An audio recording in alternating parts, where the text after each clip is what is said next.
Baik, Alhamdulillah memasuki minggu ke-6 mata kuliah kita berkaitan tentang ekologi. Seperti saya sampaikan sebelumnya, ya, Rasulullah SAW memberikan petunjuk bagi kita melalui Al-Quran, ya, melalui wahyu dari Allah Subhanahu Wa Taala, kemudian melalui hadis-hadis Nabi, ya, yang berkaitan tentang ekologi, tentang lingkungan, ya. Islam berbicara secara komprehensif, ya, secara mendalam, baik dan juga secara universal, ya, yang berkaitan, ya, tentunya tema kita yang berkaitan tentang ekologi. Ya. Di sini kita melihat bagaimana Islam sebagai rahmatan lil alamin, ya, rahmatan lil alamin, seluruh aspek, seluruh dimensi kehidupan manusia dan alam semesta diberikan petunjuk oleh Allah Subhanahu wa taala melalui rasulnya Nabi Muhammad sallallahu alaihi wasallam. Dan inilah sistem nilai, ya. Sistem nilai yang menjadi pedoman bagi umat Islam dalam menjalani kehidupan, ya. Dan tidak hanya berlaku untuk umat Islam, ya. Tentunya untuk seluruh umat manusia, ya. Karena Al-Qur'an hudan linnas, petunjuk bagi manusia.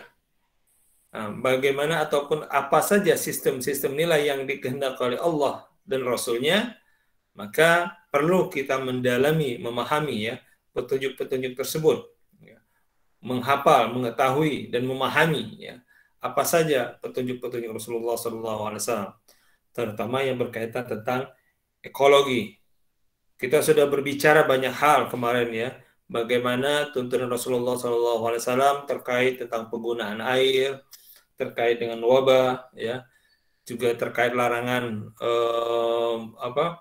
mendominasi sumber daya alam. Nah, ini semuanya adalah untuk kemaslahatan manusia, dan ini adalah bagian daripada maqasidus syariah, ya, maqasidus syariah dalam yang dirinci oleh Imam Syatibi, ya, dalam maqasidus syariah. Tujuan daripada ditetapkan syariat itu ada berapa? Ada 6, ya.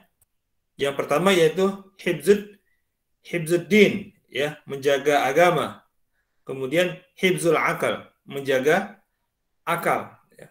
Syariat-syariat, ketentuan-ketentuan, tuntunan-tuntunan, nilai-nilai yang telah ditetapkan Allah dan Rasulnya itu adalah untuk menjaga akal manusia itu agar tetap sehat, ya. Kita memahami, ya, istilah al-aqlus salim fil jismis salim, ya. Akal yang sehat terdapat pada tubuh yang sehat. Nah, ini adalah petunjuk bagian bagaimana aplikasi berikutnya. Nah, bagaimana batasan-batasan, standar-standar yang telah ditetapkan dan indikator-indikator kesehatan apa kesehatan akal tersebut. Nah, Islam telah memberikan batasan. Apa saja faktor-faktor yang dapatkan merusak potensi akal. Hibzul akal, kemudian hibzun nafas, menjaga jiwa, ya. Islam begitu menghargai akan nyawa makhluk hidup, ya. Kita dilarang menumpahkan darah, ya, tanpa ada alasan syar'i, ya, yang uzur syar'i yang membolehkan kita menumpahkan darah. Nah, kita lihat bagaimana kisah masyhur, ya, bagaimana Rasulullah SAW di akhir hayat beliau, ya, mempersilahkan para sahabat untuk menuntut beliau. Mungkin ada yang pernah disakiti oleh beliau. Nah, saya yakin Anda sudah pernah membaca riwayat ini, ya. Kemudian ada salah seorang sahabat yang menuntut kepada Nabi untuk dia merasa pernah disakiti oleh Nabi, pernah disabet, istilahnya gitu kan. Akhirnya Nabi pun ketika tuntutan itu diajukan oleh sahabat, ya, maka sahabat yang lain marah besar, ya. Tapi apa? Rasulullah mempersilahkan pada sahabat tersebut untuk melakukan tuntutannya. Kemudian ketika Rasulullah membuka gamis beliau untuk disabat, kemudian sahabat tersebut memeluk Rasulullah SAW. Ya. Nah, ini, ya, hibzun nafas, menjaga nyawa, menjaga jiwa. Maka kita sangat sedih ataupun sangat prihatin, ya, kepada kelompok-kelompok yang begitu mudah menumpahkan darah, ya, apalagi darah sesama umat umat Islam. Ya, Islam sangat begitu menghargai nyawa, ya. Kemudian juga di dalam Al-Quran jelas kita ketahui bahwasanya membunuh satu umat Islam itu sama dengan membunuh seluruh umat manusia.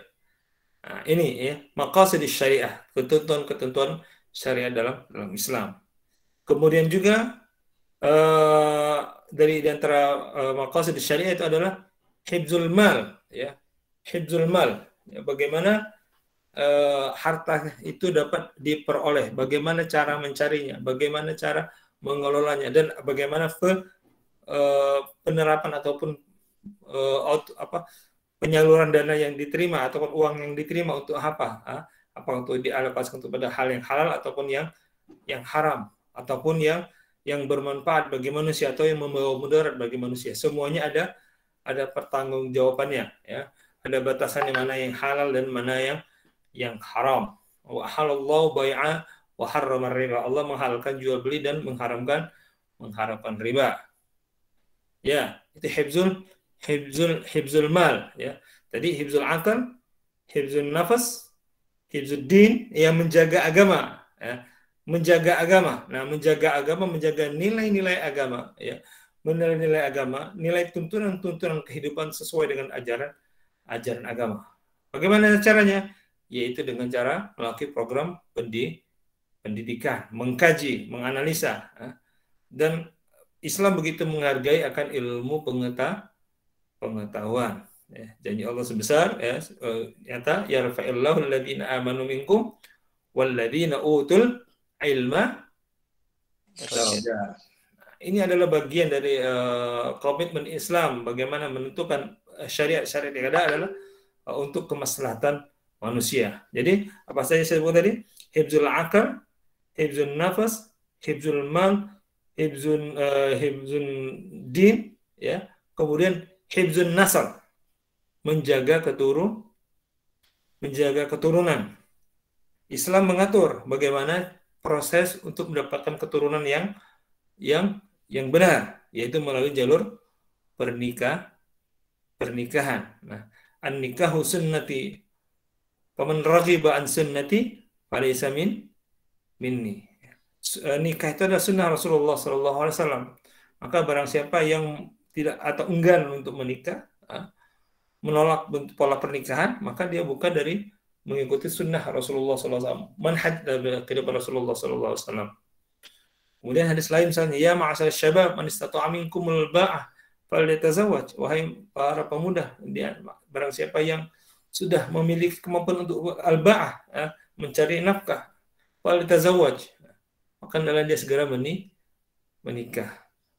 Faman lam yastati fa'alaihi bisyam, dan jika belum ada solusinya maka hendaknya dia berpuasa.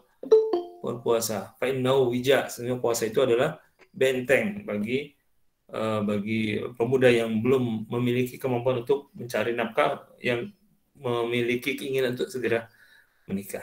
Ini adalah maqasid syariah. Islam juga mengatur tadi, ya, tentang alam, ya. Maka di sini kita lihat bagaimana tuntunan Rasulullah SAW, ya, tentang kemaslahatan alam untuk kepentingan manusia. Karena jelas konsepnya zaharul fasad fil sama'i wal ard bima kasabat aydin nas, ya. Kerusakan di muka bumi, di langit dan bumi itu adalah akibat ulah manusia. Nah, hari ini kita akan berbicara tentang bagaimana petunjuk Rasulullah SAW, ya, yang berkaitan tentang fasilitas umum, ya, yang akan disampaikan oleh kelompok 5, ya, Nurul Iza, Muhammad Rifki, dan Aida Lestari. Oke, untuk mempersingkat waktu, kita persilakan untuk mempresentasikan makalahnya. Silakan dimulai. Ya, silakan Nurul Iza. Rifki, ada?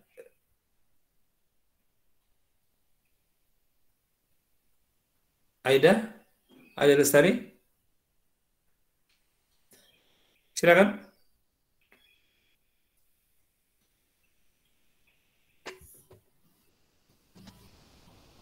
Suara saya bisa didengar? Terdengar, Pak. Bisa, Pak. Ayo untuk pemakalah silakan. Mungkin ada masalah jaringan.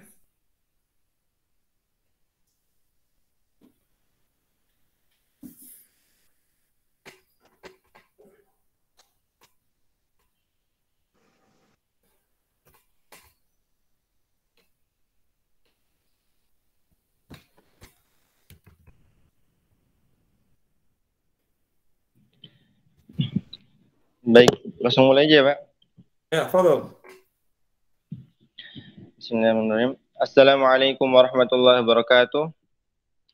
Alhamdulillahirabbil alamin wa bihi Kameranya nasta'inu ala. dinyalakan, Pipi. Kameranya dinyalakan. Baik, Bapak.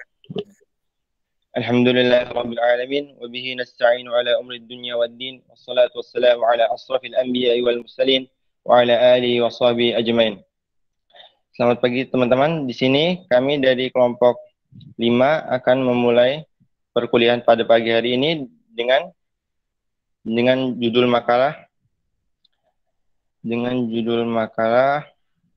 hadis tentang membersihkan fasilitas umum dan keutamaannya. Langsung saja kepada pemateri pertama, kepada Kak Aida Lestari. Kepadanya dipersilakan waktu dan tempat. Baik, bismillahirrahmanirrahim. Assalamualaikum warahmatullahi wabarakatuh. Waalaikumsalam warahmatullahi wabarakatuh. Sebelumnya, terima kasih kepada moderator yang sudah mempersilahkan saya. Izin memperkenalkan diri. Nama saya Aida Lestari dengan NPM 20310303004. Baik, di sini saya sebagai pemateri pertama akan menyampaikan materi tentang definisi dari kebersihan menurut Islam dan definisi dari fasilitas umum. Definisi kebersihan menurut Islam. Kebersihan itu sendiri merupakan upaya manusia untuk memelihara diri dan lingkungannya dari segala yang kotor. Menurut Islam itu sendiri, kebersihan mempunyai aspek ibadah dan aspek moral dan sering digunakan dengan istilah toharoh, yang artinya bersuci dan terlepasnya dari kotoran. Ajaran kebersihan di dalam Islam merupakan konsekuensi daripada iman atau ketakwaan kepada Allah Subhanahu wa taala untuk berupaya menjadikan dirinya suci. Rasulullah Shallallahu alaihi wasallam bersabda dalam hadisnya, hadis riwayat Muslim nomor 223. Di sini saya akan membacakan terjemahannya dari Abu Malik Al-Haris bin Asim Al-Asy'ari radhiyallahu anhu. Dia berkata, Rasulullah Shallallahu alaihi wasallam pernah bersabda, bersuci adalah separuh dari keimanan. Ucapan alhamdulillah akan memenuhi timbangan, subhanallah alhamdulillah akan memenuhi ruangan langit dan bumi. Salat adalah cahaya dan sedekah itu merupakan bukti atau pembela. Kesabaran itu merupakan sinar dan Al-Qur'an itu merupakan hujah yang akan membela atau menuntutmu. Setiap jiwa manusia melakukan amal untuk menjual dirinya.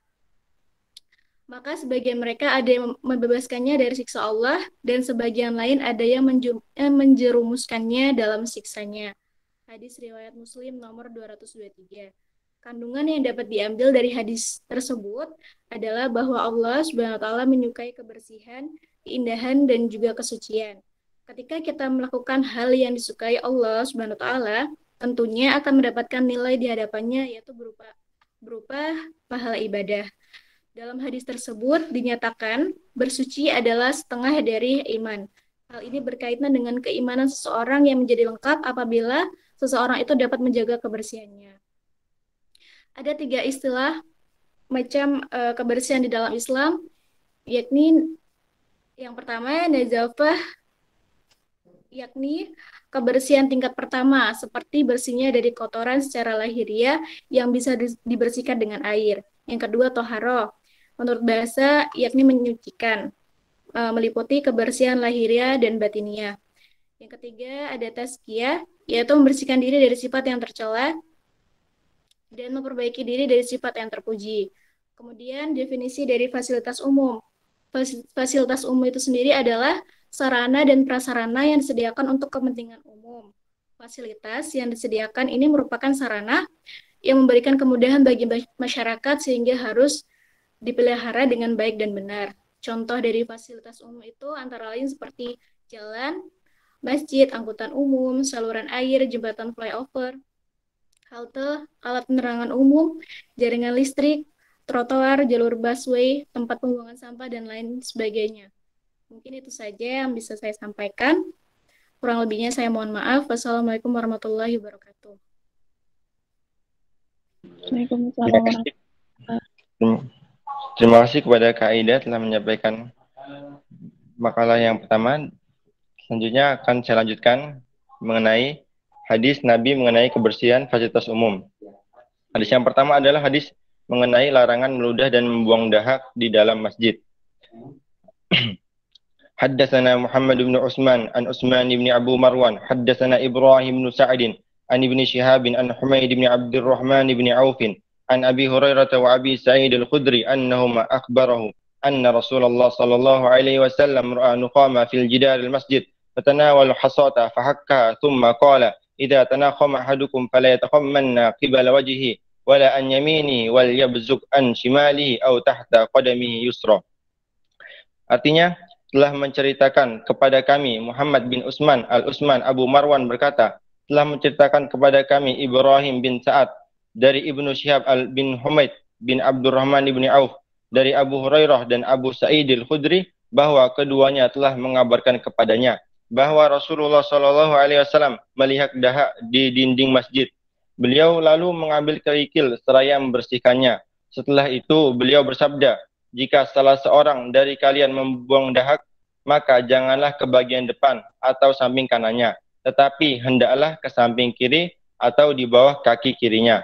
Sunan Abu Daud, Kitab Thaharah, bab tempat-tempat yang dilarang untuk digunakan buang air kecil oleh Rasulullah SAW.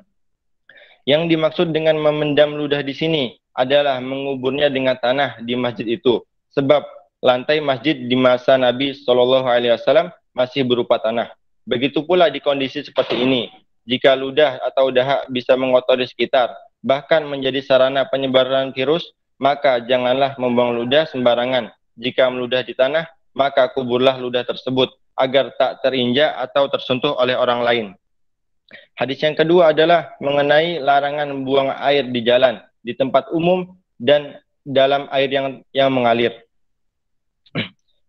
Haddatsana Harmala ibnu Yahya, haddatsana Abdullah ibnu Wahbin, akhbarani Nafi' ibnu Yazid an Haywat ibn Shurah anna Aba Sa'id al-Himyari haddatsahu qala kana Mu'adz bin Jabal yatahaddatsu bima lam yasma' ashabu Rasulillah sallallahu alaihi wasallam wa yaskutu amma sami'u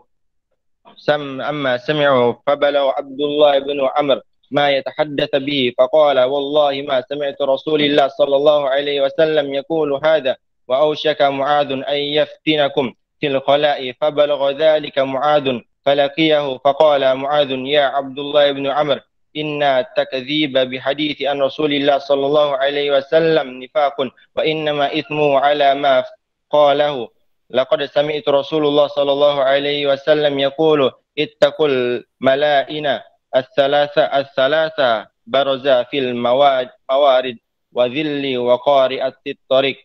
Dari artinya telah menceritakan kepada Harmalah bin Yahya berkata, telah menceritakan kepada kami Abdullah bin Wahab, telah mengabarkan kepadaku Nafi' bin Yazid dari Haywah bin Suraih bahwa Abu Sa'id al-Himyari menceritakan kepadanya, ia berkata, Mu'adz bin Jabal menceritakan hadis yang tidak didengar oleh para sahabat yang lain dan diam terhadap apa yang mereka dengar.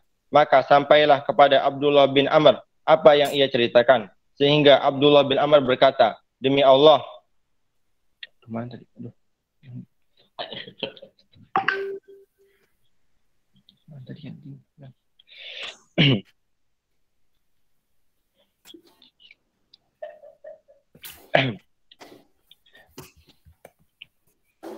Sesungguhnya mendustakan hadis Rasulullah SAW merupakan tindakan nifak dan dosanya ditanggung oleh orang yang mengucapkannya. Sungguh aku telah mendengar Rasulullah SAW bersabda, takutlah kalian kepada 3 tempat yang dilaknat.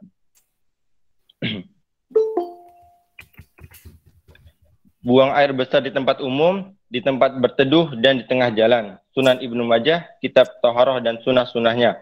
Bab larangan membuang hajat di jalan umum. Dan di dalam hadis yang lain Rasulullah sallallahu alaihi wasallam juga bersabda, "Haddatsana Qutaibah ibnu Sa'id haddatsahu Ismail ibnu Ja'far an Ala ibni Abdurrahman an abihi an Abi Hurairah anna Rasulullah sallallahu alaihi wasallam qala ittaqul la'inin qalu wa ma la'inan ya Rasulullah qala alladhi yatakhalla fi tariqin nas aw dhillihim." Yang artinya telah menceritakan kepada kami Qutaibah bin Sa'id telah menceritakan kepada kami Ismail bin Ja'far dari Al-Ala bin Abdurrahman dari ayahnya dari Abu Hurairah bahwasanya Rasulullah sallallahu alaihi wasallam bersabda, "Takutlah kalian terhadap perihal dua orang yang terlaknat." Mereka para sahabat bertanya, "Siapa dua orang yang terlaknat itu wahai Rasulullah?" Beliau sallallahu alaihi wasallam menjawab, yaitu orang yang membuang air besar di jalanan manusia atau tempat berteduhnya mereka. Sunan Ibnu Majah, kitab Masjid dan Berjamaah, bab makruhnya membuang dak dalam masjid. Imam As-Sahani dalam Subulus Salam mengutip perkataan Al-Katabi menyatakan bahwa yang dimaksud dengan perbuatan yang dilaknat adalah tindakan yang menyebabkan orang-orang mengutuknya karena jengkel. Jalan dan tempat berteduh adalah kawasan umum yang sering dilewati orang sehingga harus dijaga untuk kenyamanan bersama. Jangan sampai orang lain terganggu karena bau tak sedap dari kotoran itu. Mungkin hanya ini yang dapat saya sampaikan, akan dilanjutkan dengan pemakalah ketiga. Pada Nurul dipersilakan.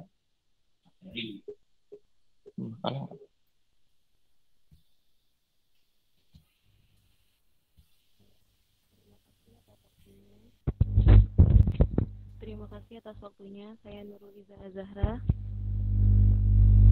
Terima kasih atas waktunya. Saya Nurul Iza Zahra akan melanjutkan presentasi berikutnya.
Ya, silakan. Baik, di sini saya akan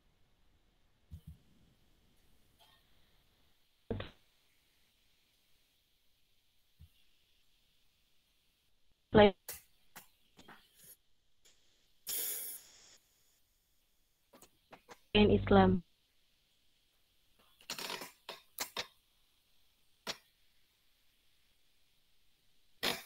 Sebuah hadis menyebutkan bahwa kebersihan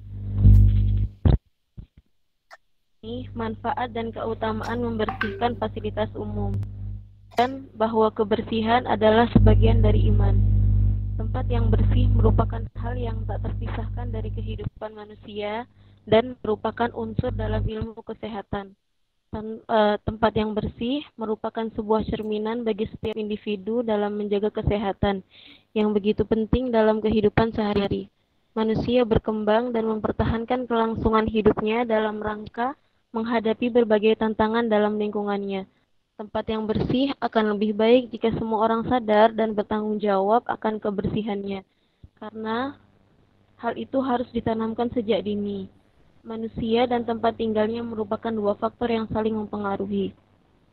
Oleh sebab itu, pengenalan terhadap lingkungan beserta segala masalahnya merupakan suatu cara untuk dapat lebih menentukan fungsi dan peranan manusia dalam lingkungan hidupnya. Salah satu hal yang harus diperhatikan dalam pelaksanaan dan perbaikan lingkungan adalah bahwa lingkungan tempat manusia hidup, khususnya tempat manusia beribadah, bekerja, bergerak, dan belajar harus memenuhi syarat kesehatan. Artinya, lingkungan tersebut tidak mudah menimbulkan hal yang dapat membahayakan keselamatan jiwanya. kebersihan adalah sesuatu yang harus dijaga oleh setiap manusia. Bahkan dikatakan bahwa kebersihan sebagian dari iman. Banyak sekali manfaat juga keutamaan dari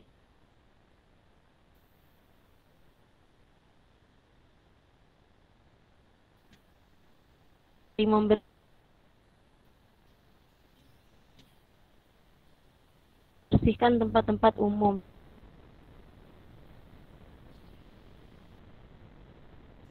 Namun, pemakalah hari ini hanya akan menguraikan sedikit dari keutamaan membersihkan. Yang kedua, mengamalkan sunnah Rasul. Rasulullah mengikuti apa-apa yang dilakukan oleh Nabi Muhammad, termasuk dalam hal menjaga kebersihan yang merupakan bagian dari gaya hidup Rasulullah. Yang ketiga, menghindari penyakit. Tempat yang bersih berpengaruh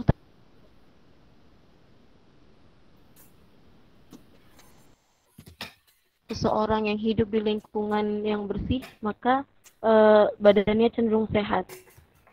Yang selanjutnya, terhindar dari hal-hal yang najis. Tempat yang bersih sangat dibutuhkan saat beribadah. Jika tempat beribadah tersebut bersih, sudah bisa dipastikan akan jauh dari najis. Islam memerintahkan umatnya untuk menjaga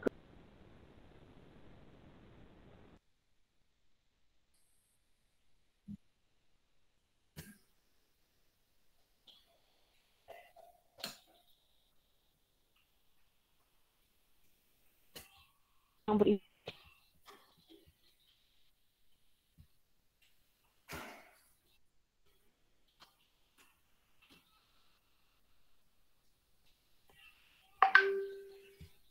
beribadah harus dalam kondisi suci.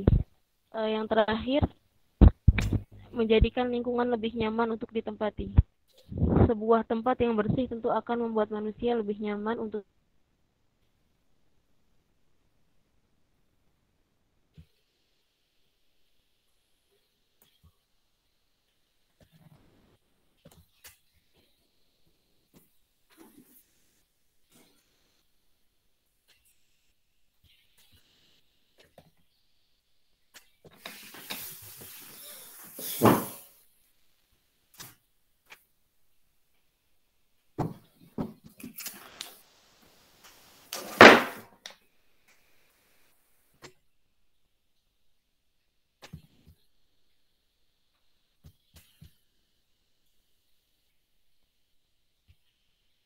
Halo, bagaimana?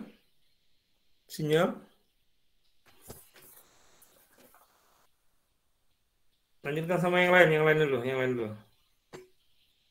Temannya.